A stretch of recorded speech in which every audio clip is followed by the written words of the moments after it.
Hello दोस्तों, आज हम बात करने वाले हैं सिक्स सेमेस्टर क्वेश्चन पेपर के बारे में, DU MA संस्कृत के। ठीक है, जो अभी 2022 में ही क्वेश्चन पेपर हुआ है, ये ऑफलाइन का क्वेश्चन पेपर है।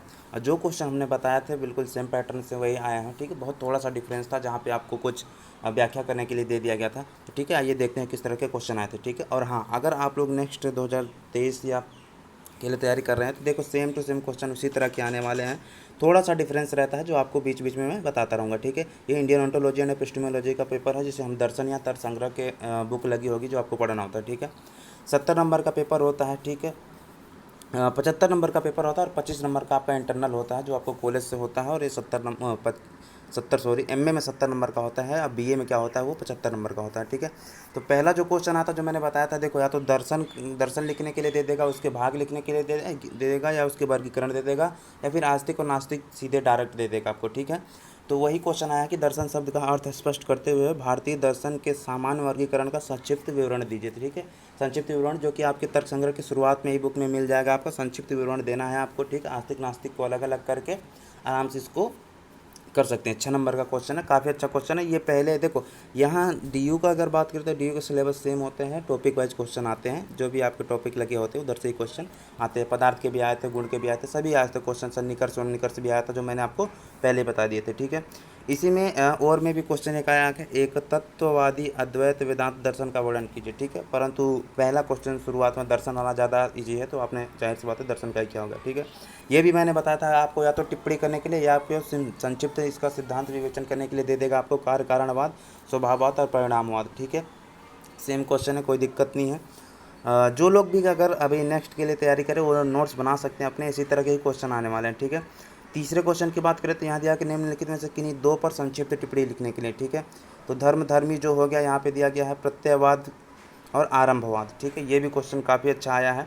ठीक है, देखो जो क्वेश्चन बताया गया था, आप हमारी पुरानी वीडियो देखोगे तो इसमें जो क्वेश्चन हमने बताया लगभग सेम ही है, क्योंकि टिप्पणी टाइप के अब ऑफलाइन हो गया है तो क्वेश्चन बढ़ गए हैं, क्योंकि ऑनलाइन में आपको 4 क्वेश्चन करने पड़ते हैं, ऑफलाइन में आपको 7-8 क्वेश्चन होते हैं जो कि 100% कंपलसरी होते हैं, और में भी होते हैं क्वेश्चन, तो आपको टाइम मैनेजमेंट के साथ करना होगा। ठीक है, नेक्स्ट क्वेश्चन देखते हैं। पदार्थ का जो मैंने आपको पढ़ाया था, 7 पदार्थ मैंने आपको पढ़ा दिए थे अच्छे ढंग से। ठीक है, पदार्थ के स्वरूप को बताते हुए पहले आपको पदार्थ बताना है, क्या है पदार्थ। ठीक है, जिसका नाम हो, इंद्रिय के द्वारा देखा जाता है, वो सारी चीज़ आप लिख देंगे। उसके बाद जो 7 पदार्थ हैं, ठीक है, सातों को लिख के उसके बाद जो लास्ट अभाव है, ये शायद लास्ट वाला है। ठीक है, हाँ, तो उसके बाद अभाव को डिफाइन करना है। इस तरह से करोगे तो आपको मतलब जो स्टेप बाय स्टेप करोगे इससे आपको भूलेगा भी नहीं और अच्छे ढंग से आप क्वेश्चन भी कर लेंगे। ठीक है, इसी में एक क्वेश्चन और अभी आया था जो मैंने आपको आत्मा और मन भी बताया था। द्रव्य के स्वरूप को परिभाषित करते हुए आत्मा एवं मनस द्रव्य का विवेचन कीजिए। ठीक है, आत्मा भी आपको मैंने पढ़ा दिया था, 2 तरह की यहाँ पे बताई गई है। ठीक है, और मन को भी बारे में बता दिया गया था। ठीक है, सारी चीज़ें जो है पड़ी हुई हैं, कोई भी क्वेश्चन ऐसा नहीं था जो बाहर का आया अभी तक जितने भी हमने देखा। ठीक है, नेक्स्ट क्वेश्चन देखते हैं। यहाँ पे आपको निम्नलिखित में से किन्हीं दो पर व्याख्या कीजिए। उष्ण स्पर्श व तेज, ये तेज है। ठीक है, द्रव्य गुण कर्म सामान्य से समवाय भाव जो वाला था ना, नित्य संबंध समवाय, देखो समवाय आ गया, और सामान्य नित्य में, जो नित्य में रहता हो, एक में रहता हो, अनेक में रहता हो। ठीक है, जो नित्य संबंध समवाय बताता हो, ये गुण का क्वेश्चन है अगर देखोगे तो। ठीक है, तेज का ये ऊपर जो है वो तेज के बारे में बता, उष्ण स्पर्श व तेज, जो उष्ण से तेज उसे कहते हैं जो उष्ण से युक्त हो। ठीक है, नित्य संबंध, जो नित्य संबंध समवाय हो जाता है, और जो एक में रहे अनेक में रहे, ठीक है, वो सामान्य हो जाता है। ठीक है, ये मैंने सारे चीज़ आपको पढ़ा दिया था, बस यहाँ पे उसके क्या कहते हैं लक्षण दे दिया गया है, इसलिए आपको थोड़ा समझने में दिक्कत हो रही होगी, परंतु सीधा सीधा दिख रहा है कि ऊपर तेज की बात कर रहे हैं, बीच में समवाय और नीचे समान की बात की जा रही है। ठीक है, निम्नलिखित में से किन्हीं, छठा क्वेश्चन की बात करें तो निम्नलिखित में से किन्हीं दो पर टिप्पणी लिखिए। कर्म भेद, पृथ्वी, कार्य कारणात्, उपमान प्रमाण। ठीक है, पृथ्वी के बारे में मैंने भी अच्छे से पढ़ा दिया था। ठीक है, ये भी गुण से ही अगर रिलेट करके लिखोगे तो अच्छे ढंग से हो जाए। कर्म भेद भी बता दिया था, या कार्य कारणवाद भी लिख सकते हो, कोई बात नहीं, उपमान प्रमाण भी लिख सकते हो, ये भी ठीक ही है।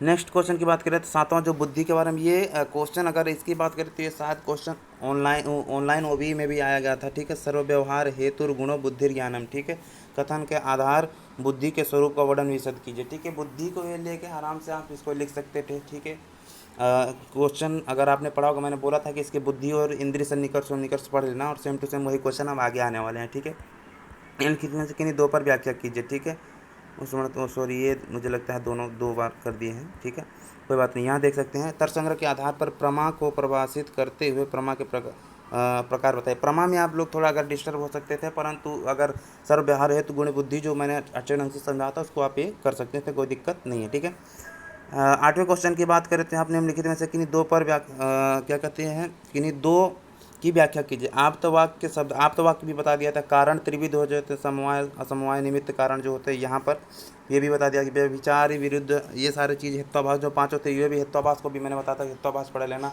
हेत्वाभास, सन्निकर्ष, दर्शन, ठीक है, और पदार्थ और गुण, ये आप कर लेंगे तो आपका 70% आपका समझ लीजिए पेपर हल हो जाएगा, ठीक है।